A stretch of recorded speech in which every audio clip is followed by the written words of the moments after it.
1 iyunda keçirilən qəbul imtahanının deməli suallarının növbəti hissəsi gəlir.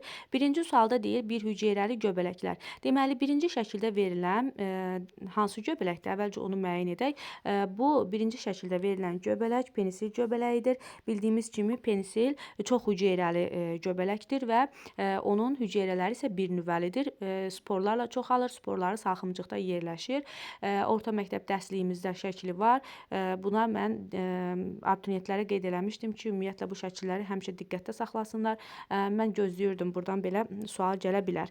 Deməli, ikinci qov göbələyidir. Meyvə cismi at dırnağına bənzəyir. Həm saprofit, həm parazit qidalana bilər. Əvvəlcə parazit qidalanır və ağaclar üzərində və ağac məhv olduqdan sonra saprofit qidalanmaya keçir. 3-də verilən yalançı tülkü qulağıdır. Bunu papağın kənarlarından tanıdıq. Deməli, çox hüceyrəlidir. Bu arada qovda çox hüceyrəlidir. Yalançı tülkü qulağı da çox hüceyrəlidir. 4-də verilən isə sporları başçıqda yerləşən mukor göbələyidir. Bir hüceyrəlidir. 5-də verilən isə tumurcuqlama yolu ilə çoxalanmaya göbələyidir. O da bir hüceyrəlidir. Deməli, 4 və 5 bir hüceyrəli olacaq. Burada cavab D variantıdır. 2-dəki sual maraqlı sualdır. Bu epidemiyalarla bağlı sual gözləyirdim ümumiyyətlə. Deməli, xəstəliklər hansılardır? Ensefalit, yuxu və taundur. Törədicilərin və keçiricilərini soruşur. Ensefalit xəstəliyinin törədiciləri viruslardır. Ensefalit xəstəliyini keçiriciləri isə ağcaqanadlı 10-cu sinif dərsliyimizdə var. Boğumayaqların törətdiyi xəstəliklər içərisində yuxu xəstəliyinin törədicisi deməli tripanosomdur. Onun keçiricisi isə yuxu xəstəliyinin törədicisi tripanosomdur. Onun keçiricisi isə olacaq SSE milçəkləri. Taunun törədicisi bakteriyadır. Onun keçiricisi, yəni taun xəstəliyini keçirən kimdir? Bu da birələrdir. Deməli, biz burada nəyə baxırıq? Biz burada baxırıq ki, yanlışı soruşur. Gəlin aşağıdan baxaq. YNK eyni aləmə daxildir. Y-lə nə qeyd olunub burada? Y-lə qeyd olunan ağcaqanaddır. N-lə qeyd olunan SSE milçəyidir. K ilə qeyd olunan isə birədir. Deməli, birə, ağcaqanad və SSE milçəkləri üçü də aiddir boğumayaqların həşəratlar sinifinə. Sonra Z ilə K müxtəlif aləmə daxildir. Z burada bakteriyadır. K isə burada dedik ki, birələr oldu. Bakteriya ilə biri ayrı-ayrı aləmə aiddir. Biri heyvandır, biri bakteriyalar aləmidir. M ilə Z müxtəlif aləmə aiddir. M burada tripanosom oldu. Tripanosom heyvanlar aləminə aiddir. Bir hüceyrəli parazitdir. Z isə bakteriyalar aləmidir. Bəli, ayrı-ayrıdır. M və K eyni aləmə aiddir.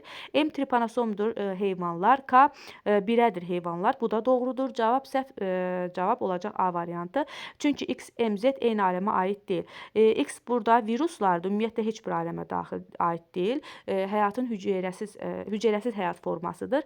M dedik ki, tripanosomdur. Z də dedik ki, bakteriyadır. Bu eyni aləmə aid olan cavab burada olacaq. Təbii ki, A variantı. 3-cü tapşırığa baxaq. Qıcı, qatırquyruğu və planların oxşar cəhətləri nədir? Mi kök sistemi ola bilərmi? Mi kök sistemi olması üçün bu bitkilər toxumla çoxalmalıdır ki, bunların əsas kökü olsun. Bu səhvdir. Sonra meyvə kök, bunlarda meyvə kök əsas kökü şəkil dəyişməsidir. Əsas kök yoxdur. Toxumla çoxalma toxumlu bitkilər deyil. Bunlar ali sporlu bitkilərdir. Yetkin formaları gametofit nəsil. Yox, bunların protalları gametofit nəsildir. Saçaqlı kök sistemi isə olacaq. Çünki bunlarda əsas kök yoxdur. Ancaq əlavə və yan köklər vardır. 4-cü tapşırığa baxaq. Verilən canlı üçün doğru mülahizəni seçin. Bu xanı balıqlar da ümumiyyətlə belə deyək. Ürək boşluğunda bir növ qan var. Bəli, yalnız venöz qandır. Bu düzgün fikirdir. Uzun boylu sümüklər var. Xeyr, balıqlarda uzun boylu sümüklər yoxdur. Qarın artosu ilə venöz qan axır. Bəli, ürəyin mədəciyindən çıxarır. Bu da doğru fikirdir. Ürəyi, qulaqçıqlar və mədəcik sayı 1-2-yə nisbətində yox, 1-1-ə nisbətindədir. Xarici mayalama mövcuddur. Bəli, kürü tökürlər, xarici mayalanma. Onurğa sütunu 3 yox, 2 şöbədən ibarətdir. Çünki gövdə və quyruq fəqərələri var. Deməli, doğru cavab oldu burada 1, 3 və 5. Sonra baxırıq digər tapşırığa. 5-ci, hansı canlılarda hüceyrə divarına rast gəlinir? Çox maraqlı sualdır əslində burada. Bilirik ki, canlıların 4 aləmindən yalnız heyvanlar aləmində hüceyrə divarı yoxdur.